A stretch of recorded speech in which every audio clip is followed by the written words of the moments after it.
नमस्कार, daily update में आपका स्वागत है। मैं आपके साथ अंजलि। डेली अपडेट में देखेंगे आप वो खबरें जिनका है आपसे सरोकार। आइए नजर डालेंगे आज की अहम खबरों पर। 24 घंटे में 31 मौतें। महाराष्ट्र के नांदेड़ में शंकरराव चौहान सरकारी अस्पताल में बीते 24 घंटे में 31 लोगों की मौत हो चुकी है। अस्पताल प्रबंधन मरीजों की लगातार मौत पर कोई साफ जवाब नहीं दे रहा है। बताया जा रहा है कि अस्पताल में दवाओं की सप्लाई नहीं हो पा रही है, जिस वजह से कई गंभीर मरीजों की जान चली गई। कांग्रेस ने इस मामले में जांच की मांग की। एक गांव दो घर 6 हत्याएं। देवरिया हत्याकांड की जड़ में 10 बीघा जमीन, सिर्फ 20 मिनट में हुआ खूनी खेल। यूपी के देवरिया में जो कुछ हुआ उसने पूरे उत्तर प्रदेश को हिला कर रख दिया। जमीनी विवाद में पहले एक हत्या हुई, फिर बदले में 5 और लोगों की बेरहमी से हत्या कर दी गई। खालिस्तान मुद्दे पर भारत ने फिर दिखाई शक्ति। कनाडा से 40 राजनयिकों को वापस बुलाने के लिए कहा। खालिस्तानी आतंकी हरदीप सिंह निज्जर के हत्या का आरोप भारत पर लगाने के बाद कनाडा के साथ गतिरोध जारी है। भारत लगातार कनाडा पर सख्त रुख अपना रहा है।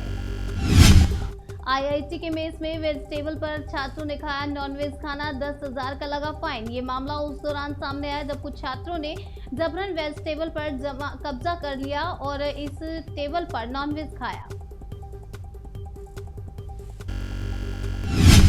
कनेक्टिविटी पर फोकस। रेलवे स्टेशनों पर वाईफाई। पीएम मोदी ने छत्तीसगढ़ को दिया बड़ा तोहफा। छत्तीसगढ़ के रेल बजट को बढ़ा दिया गया है।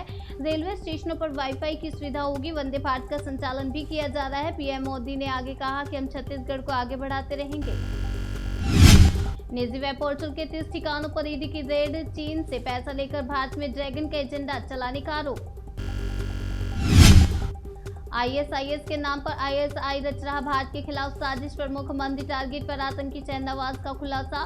पुणे पुलिस की गिरफ्त से भागे 3 आतंकियों को दिल्ली पुलिस ने गिरफ्तार कर लिया और पूछताछ में कई खुलासे किए, जिसमें पाकिस्तान की खुफिया एजेंसी आईएसआई का भी नाम आया। थम नहीं रहा नांदेड़ में मौतों का सिलसिला। 36 घंटे में 31 मरीजों की मौत। सुप्रिया सुले बोली खूनी सरकार। नांदेड़ के सरकारी अस्पताल में 36 घंटों में 31 मरीजों की भयानक मौतों की समीक्षा करने के लिए एक जांच समिति नांदेड़ पहुंची है।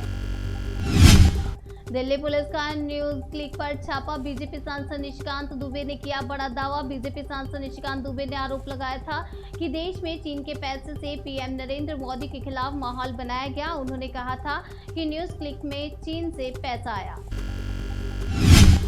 सरकारी कार्यक्रम में नहीं पहुंचे भूपेश बघेल तो बोले पीएम मोदी कोई भ्रष्टाचारी आंख नहीं मिला सकता।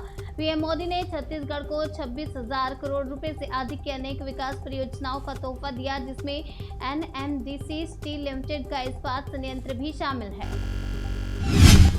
किसान क्रेडिट कार्ड योजना का शुभारंभ। पशुपालकों को 3 लाख तक मिलेगा ऋण। सिटी गुरुग्राम में जिला प्रशासन ने क्रेडिट कार्ड के जरिए पशुपालक को ऋण देने की योजना का शुभारंभ किया है। योजना के तहत पशुओं के रखरखाव के लिए 3 लाख रुपए तक का ऋण देने का प्रावधान है। दक्षिण दिल्ली में अगले 2 दिन इलाकों में नहीं होगी वाटर सप्लाई। डीजीपी ने दक्षिण दिल्ली के लोगों से अपील की है कि वे एडवांस में अपने अपने पानी के टैंकों में अतिरिक्त पानी स्टोर कर ले, ताकि 4 और 5 अक्टूबर को संभावित परेशानियों से बचा जा सके।